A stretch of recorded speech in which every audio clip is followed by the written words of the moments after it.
I read a poem, or I guess a quote a few years back that said, "If you can't be the poet, be the poem." And I love that because I do see life as poetry.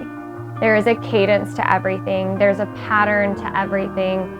Everything's always interconnected the same way that the very veins in our body mirror the way roots move through the earth. And I could go on and on talking about that and metaphors, but what I want to point out is that with this, the way poetry and metaphor and the patterns are woven into our experiences in life and into the very nature that sits around us, to me it really demonstrates the power of what God is and how science is so informed by the Spirit.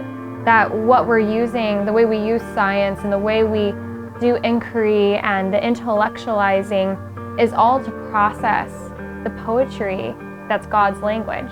What's interesting is back in the 1800s when yoga began to move to the West, right? Because they did not divorce science and spirituality, they were thrown into world religion summits. And this is why yoga, some people think that yoga is a religion, or there's a lot of misunderstanding that is around these different tools and resources. It's the same with astrology, that it was just a couple hundred years ago that we began to divorce astronomy and astrology. And if we don't take the time to reflect and have inquiry, learn history, it's very hard for us to understand the universe and the world we live in now. The practice really does prepare the mind to it starts to view the life, we call it through the beginner's mind, but it's where you look at the world like if you were a child, the way a child sees the world, where things can arrive and it's fresh without judgment, and you just begin to explore it. You begin to witness it as it is without flooding in all of your stories and judgment and perceptions on it. And in this, through the practice, we also start to do this for ourselves, where we're able to separate the thought from the identity. We are able to separate the emotion from the reaction. And in this, we begin to strengthen our self-agency, which is a huge point of this. To create a life you don't need to escape from asks you to stay in your power and to move with potency through your life and self-awareness. I am devoted to the wonders of our world and of science and nature and the human experience.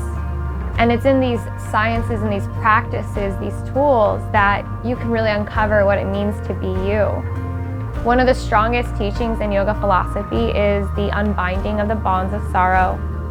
In the Bhagavad Gita, it talks about that yoga is the unbinding of the bonds of sorrow. And it allows us to separate those things so we're not as reactive, and we can shift from it happened to me to it happens through me.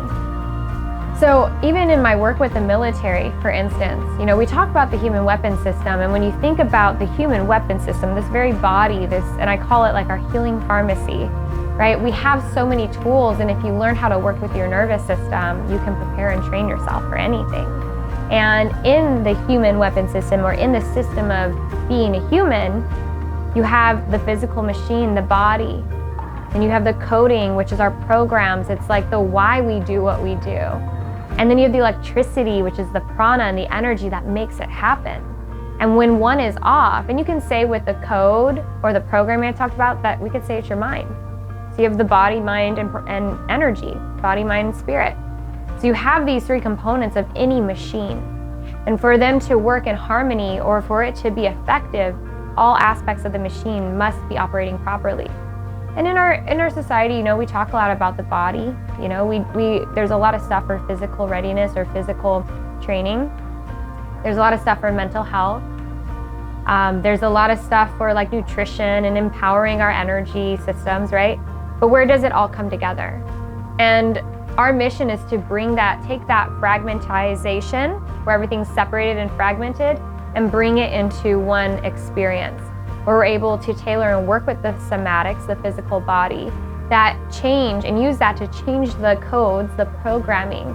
So if I'm scared of bees, for example, instead of me just seeing a bee and running, I can start to be curious about why I'm scared of bees.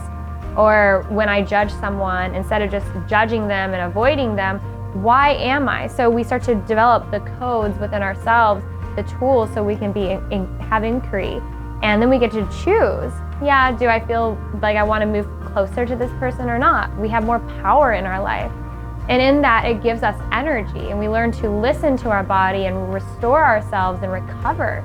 We go and go and go. We do so much doing. The recovery is such an important aspect of health and vitality. And so when you look at the whole picture and the piece of this, it allows us to recognize that not only are our systems and our culture very separated, but the need for them to come together. And this work that we do with mind-body medicine blends everything into one. Our medicine helps their medicine, and their medicine helps our medicine. So we can see that there are all these different systems, but there's room at the table for everyone. And that's the illusion that keeps us all separated, is where we feel like there's not room for everyone. There's not a place for everyone. And that you have to figure out how to fit and belong in one specific way.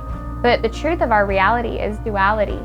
That there's always going to be opposites. There's always going to, if you have dark, you're going to have light. If you have down, there's got to be an up.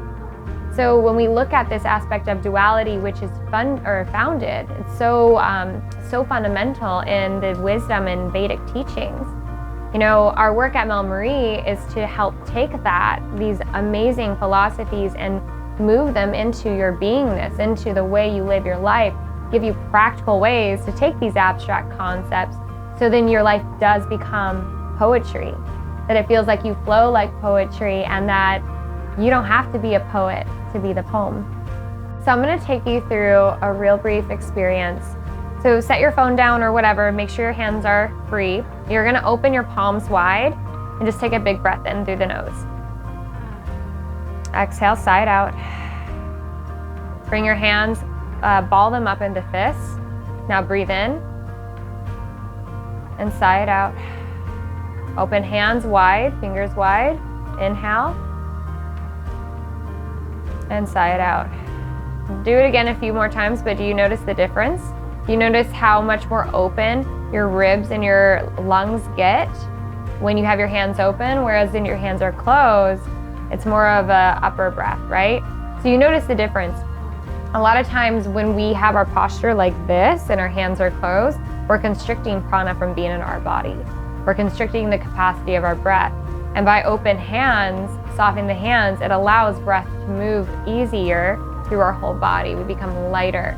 And this is just an example to show you just a simple hand. You see how that's connected to your breath? Even though your hands are all the way down here, everything is connected. And everything works together. Like I said in the beginning of this video, it's poetry.